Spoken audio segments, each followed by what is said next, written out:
Video को like मत करना, बहुत ही इंपॉर्टेंट वीडियो है। चलो लास्ट तक देखो। गाड़ी है कुचल के चला गया। बिल्ला आया तो उसको उठा के ले जा रहा है अपने कंधे पर, बैंडिश कर रहा है, खाना दिया। भाई भाई क्रिएटिविटी ना एकदम जबरदस्त है भाई, एकदम सीन को तो देखो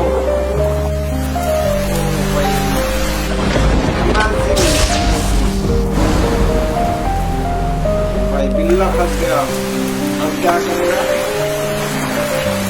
तो भाई आया कच्छप,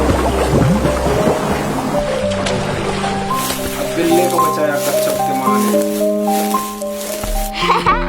भाई वीडियो को लाइक कर दो, बहुत ही इंफॉर्मेटिव वीडियो था भाई।